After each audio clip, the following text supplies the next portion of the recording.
الحمد لله والصلاة والسلام على رسول الله أما بعد فأعوذ بالله من الشيطان الرجيم بسم الله الرحمن الرحيم ولله على الناس حج البيت من استطاع إليه سبيلا ومن كفر فإن الله غني عن العالمين صدق الله العلي العظيم وصدق رسوله النبي الكريم ونحن على ذلك لمن الشاهدين والشاكرين والحمد لله رب العالمين۔ میرے محترم بزرگوں، عزیز ساتھیوں اور معزز خواتین، گزشتہ یہ بات بتائی گئی تھی کہ حج کے فوائد کیا ہے، حج کے فضائل کیا ہے، حج کے کرنے پر اللہ کیا کیا اجر ثواب انعامات دیتے۔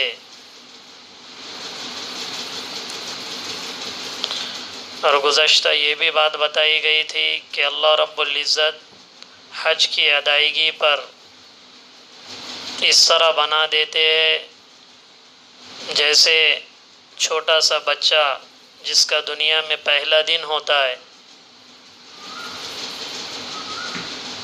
علامہ مناوی، ابن حجر رحمہم اللہ وغیرہ نے لکھا ہے صغائر اور کبائر حج سے معاف ہو جاتے لیکن حقوق باقی رہتے۔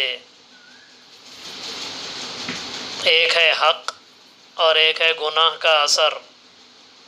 حج کرنے سے گناہ کا اثر تو ختم ہو جاتا ہے لیکن حقوق اللہ اور حقوق العباد باقی رہتے۔ جیسے کسی نے اگر نماز چھوڑی ہے تو نماز کا چھوڑنا حرام ہے، قضا کرنا۔ روزہ چھوڑا ہے، روزے کا چھوڑنا گناہ ہے، تو یہ جو گناہ کا اثر رہتا ہے حج کی برکت سے اللہ اثر کو تو ختم کر دیتے لیکن حق باقی رہتا۔ اگر نماز چھوڑی ہے تو قضا کرنا پڑے گا۔ زکوٰۃ اگر 1 سال کی، 2 سال کی، 3 سال کی اگر ادا نہیں کی ہے تو ادا نہ کرنے کی وجہ سے جو گناہ تھا تو وہ گناہ تو ختم ہو جائے گا، لیکن گناہ ختم ہونے کے باوجود اب جو وہ 3 سال کی زکوٰۃ باقی ہے وہ نکالنا پڑے گا۔ کسی نے رمضان کے مہینے کے روزے چھوڑے تو رمضان کے مہینے کے روزے کے چھوڑنے کا گناہ جو تھا حج کی برکت سے گناہ تو معاف ہوگا لیکن روزے کی قضا کرنا پڑے گا۔ کسی کا مال لیا ہے، کسی کی زمین جائیداد اس کے حق سے چھینی ہے تو اس کا گناہ تو ختم ہو جائے گا لیکن وہ برابر سے آپ کو دینا پڑے گا۔ اس کو کہتے ہیں صغائر اور کبائر تو اللہ معاف کر دیتے ہیں لیکن حقوق معاف نہیں ہوتے، اس کو ادا کرنا پڑتا ہے۔ اس لیے حج کے فضائل بھی بتائے گئے، اس کی برکتیں بھی بتائی گئی۔ اب ہم یہ سمجھیں کہ حج کن پر واجب ہوتا ہے، کن پر فرض ہوتا ہے۔ جس طرح نماز فرض ہے، جس طرح روزہ فرض ہے، نماز کے فرض ہونے کے شرائط ہے، روزے کے فرض ہونے کے شرائط ہے، زکوٰۃ کے فرض ہونے کے شرائط ہے، ایسے حج کے فرض ہونے کے بھی شرائط ہے۔ مسلمان ہونا، عاقل ہونا، لہذا غیر مسلم پر حج فرض نہیں ہوتا۔ عقل مند ہونا، پاگل دیوانے پر حج فرض نہیں ہوتا۔ بالغ ہونا، نابالغ پر حج فرض نہیں ہوتا۔ اسی لیے اگر نابالغ نے حج کیا ہے اور بالغ ہونے کے بعد اگر وہ صاحب استطاعت بن گیا تو اس پہ دوبارہ حج فرض ہوتا۔ ہاں، نابالغ کی حالت میں اگر اس نے حج یا عمرہ کیا تو اس کا اجر اس کے ماں باپ کو ملتا ہے۔ مسلمان ہونا، عاقل ہونا، بالغ ہونا، اسی طریقے سے مجبور نہ ہو، مفلوج نہ ہو، معذور نہ ہو۔ مفلوج نہ ہو کا مطلب یہ ہے کہ ہاتھ پاؤں نہ ہو، ایسا نہ ہو، بلکہ ہاتھ پاؤں صحیح و سالم ہو۔ اگر اس کی کوئی خدمت کرنے والا ہے تو بڑی اچھی بات ہے۔ اسی طرح معذور نہ ہو، ایسا بیمار پڑ گیا کہ اب دوبارہ اب حج کو جا ہی نہیں سکتا، یا مجبور نہ ہو. جیسے ہمارا اس سال کا جو حج ہے وہ مجبور ہے، کتنے بھی تندرست رہے گے، کتنے ہی مالدار رہے گے، سب کچھ کے باوجود بھی ہم اس وقت نہیں جا سکتے.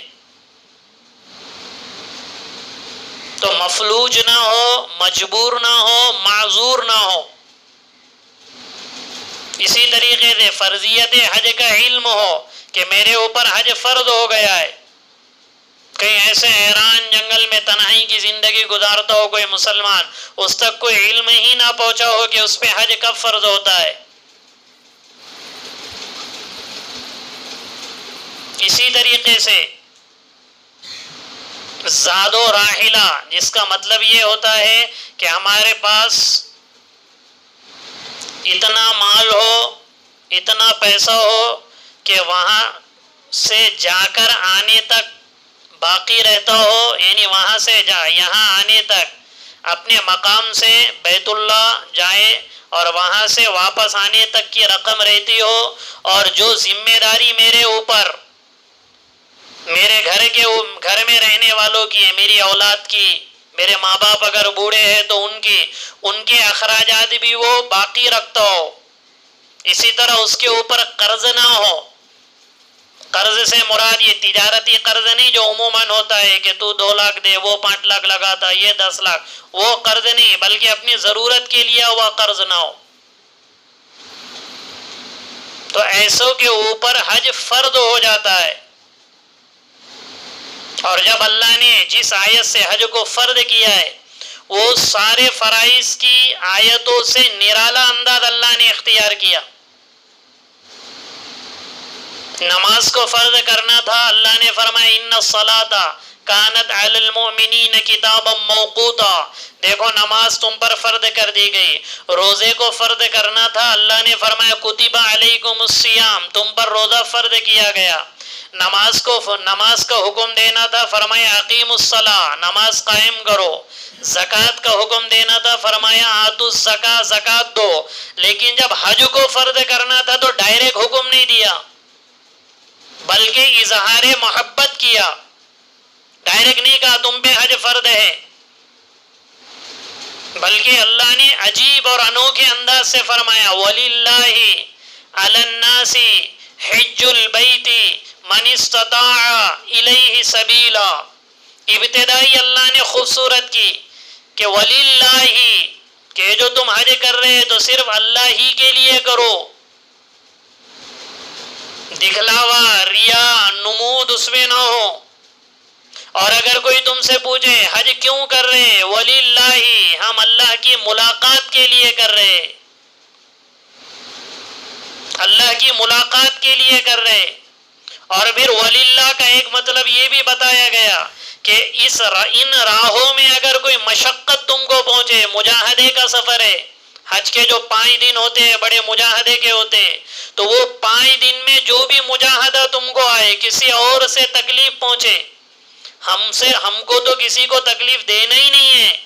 یہ تو سوال ہی پیدا نہیں ہوتا کہ میری زبان سے کوئی جملہ نکلے، میری آنکھ سے کوئی جملہ، میری آنکھ سے کوئی ایسا غصے کا اظہار ہو، میرے ہاتھ سے کسی کو تکلیف، یہ تو سوال ہی پیدا نہیں ہوتا. ہاں کسی کی اگر تم کو تکلیف پہنچے تو وہ صرف وللہ یاد رکھے کہ میں یہ آیا ہوں اللہ کے لیے آیا ہوں، اللہ کی ملاقات کے لیے آیا. یہ نرالے انداز میں ابھی فرض نہیں بتا رہا اللہ، صرف ابھی بتا رہا کہ دیکھو یہ حج تم کو کیوں کرنا ہے. اور فرمایا علی الناس، لوگوں پر. حالانکہ مراد کیا ہے؟ ایمان والے، مالدار، تندرست، یہ 3 مرادیں یہاں پر. لیکن اللہ نے تینوں نہیں کہا، ایمان والے نہیں کہا، مالدار نہیں کہا، اور نہ ہی تندرست کہا، صرف کہا لوگوں پر. یہ ترغیب دینے کے لیے کہ اگر بے ایمان ہے تو ایمان والا ہو جا اور میرے گھر پہ آ جا. مالدار نہیں ہے، غریب ہے، تو مانگ اللہ سے، مجھ سے مانگ، تیرے لیے ایسے اسباب پیدا کر کے تجھے وہاں پہنچا دو. اگر تو تندرست نہیں ہے، بیمار ہے، تو پھر بھی اللہ سے مانگ، تیرے لیے کوئی راستہ ایسا بنا دو کہ تو میرے گھر حاضر ہو جا.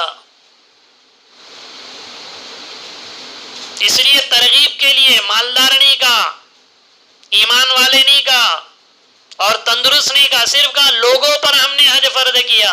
کیوں؟ اگر بے ایمان ہے، کافر ہے، تو ایمان لا لے اور آجا میرے دربار میں. مالدار نہیں ہے پھر بھی مانگ اللہ سے، کوئی سبب تیرے لیے پیدا کر دو. بیمار ہے، کمزور ہے، ناتوا ہے، مانگ اللہ سے، تجھے طاقت، تجھے ہمت دے دو اور اپنے گھر پہ بلا دو. اور حج البیت، صرف بیت اللہ ہی کا حج ہوگا، اس کے علاوہ کہیں اور کا نہیں. پھر آخر میں فرمایا من استطاع الیہ سبیلا، ہاں ان لوگوں پر حج ہے جو وہاں پہنچنے کی استطاعت رکھتا ہے.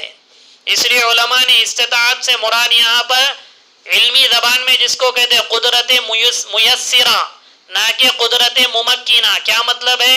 اس آیت کی تفسیر ایک حدیث سے ہوتی ہے.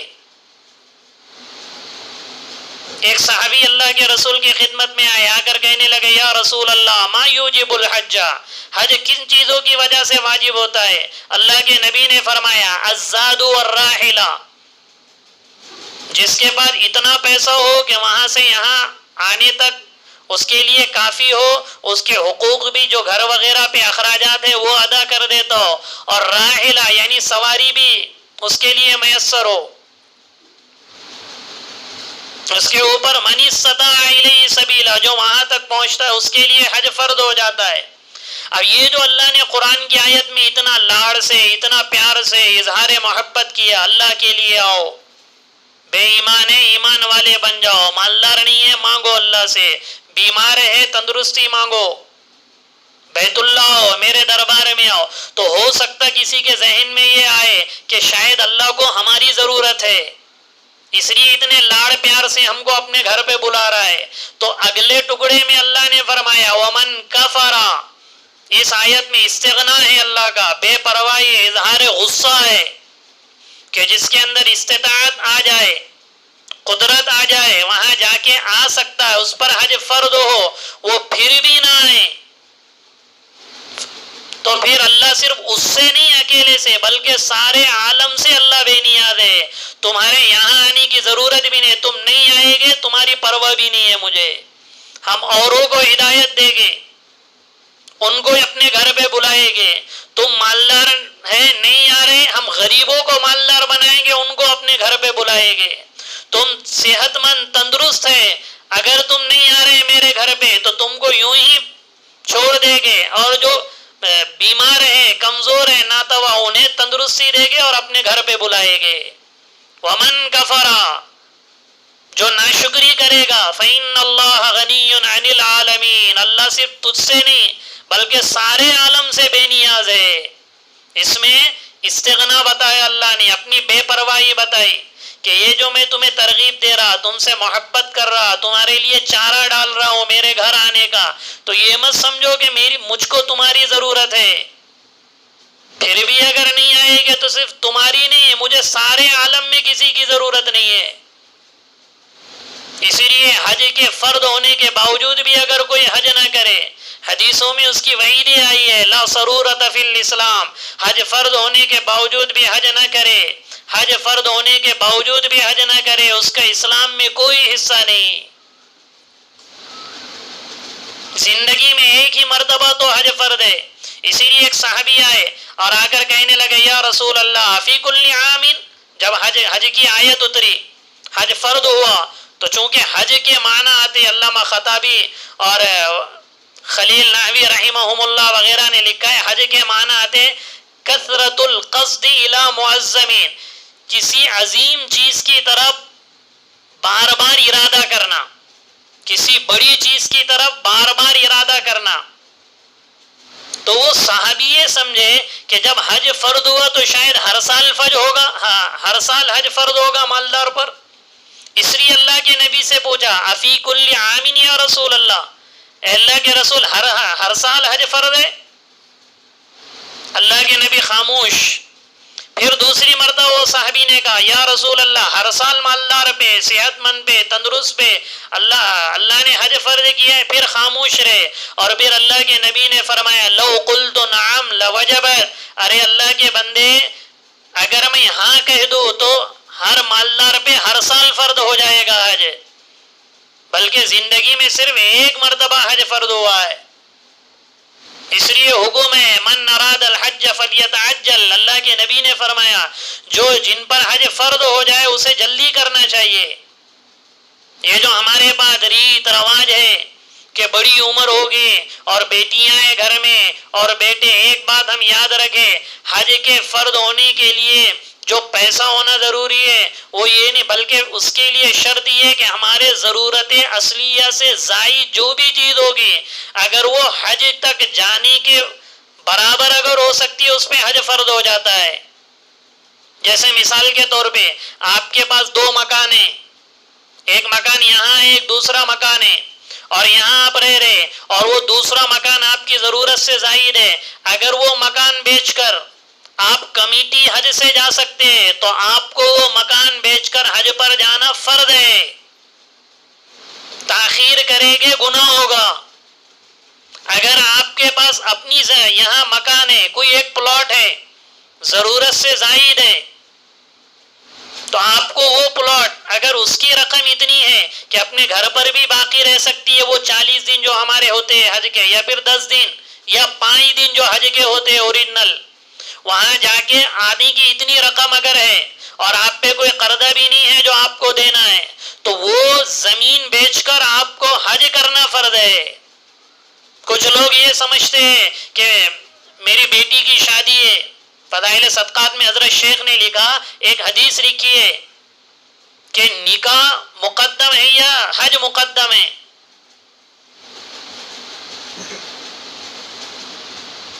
اللہ کے نبی نے فرمایا حج مقدم ہے۔ امام ابو حنیفہ رحمۃ اللہ علیہ سے پوچھا گیا، ایک کے پاس اتنا پیسہ آ گیا ہے کہ وہ اس پیسے سے شادی بھی کرنا چاہتا ہے اور اس پیسے سے حج بھی کر سکتا ہے اور شادی بھی کر سکتا ہے، نوجوان ہے، اس کے لیے کیا حکم ہے؟ امام ابو حنیفہ رحمۃ اللہ علیہ نے فرمایا اس کو پہلے حج کرنا پڑے گا۔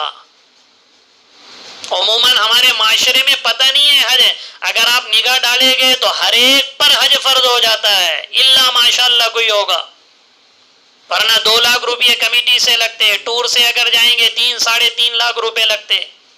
امام طحطاوی رحمت اللہ علیہ نے تو یہاں تک لکھا کہ جن پر حج فرض ہو گیا اور وہ حج کو بغیر کسی مجبوری کے صرف ڈیلے کر رہا ہے، تاخیر کر رہا ہے، امام طحطاوی رحمت اللہ علیہ نے لکھا یفسق، وہ فاسق ہے، وہ فاسق ہے، وہ ترد شہادتہ، اور اگر وہ کسی کے بارے میں گواہی دے دے تو اس کی گواہی بھی معتبر نہیں ہے۔ اگر وہ کسی کے بارے میں گواہی دے تو اس کی گواہی بھی معتبر نہیں ہے کہ وہ اللہ کے گھر جانے سے گریز کر رہا ہے۔ اور سمجھ میں آ رہی بات؟ یہ حج کے فرض ہونے کے باوجود حج نہ کرے، اسی لیے اللہ کے نبی نے فرمایا من ملک زادا وراحلتا، جو حج جانے کی طاقت استعداد رکھتا ہو اور پھر اس کے بعد ولم یحج، پھر بھی حج نہ کرے، اللہ کے نبی نے فرمایا فلا علیہ ان یموت یہودیا او نصرانیا، اللہ پر اس کی کوئی ذمہ داری نہیں ہے کہ وہ یہودی ہو کر مرے یا نصرانی ہو کر مرے، عیسائی ہو جائے یا یہودی ہو کر مرے۔ اور حضرت عمر رضی اللہ عنہ سے روایت یہ ہے کہ حج فرض ہونے کے باوجود بغیر کسی عذر کے حج نہ کرے اور وہ مر گیا تو حضرت عمر رضی اللہ عنہ فرماتے تھے یقین کر لو کہ وہ یہودی ہو کے مرا یا نصرانی ہو کے مرا، حج فرض ہونے کے باوجود حج نہ کرے۔ حضرت عمر کا مذہب یہ ہے کہ وہ کہتے تھے یقین کر لو کہ وہ یہودی مرا یا نصرانی مرا ہے۔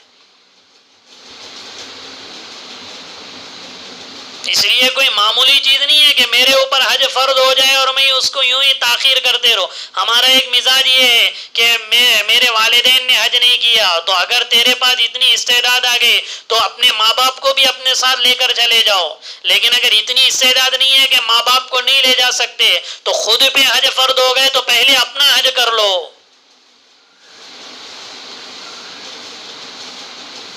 ہاں کسی وجہ سے تاخیر ہو گئی الگ بات ہے، جب بھی آپ حج کریں گے تو وہ ادا ہی ہوگا۔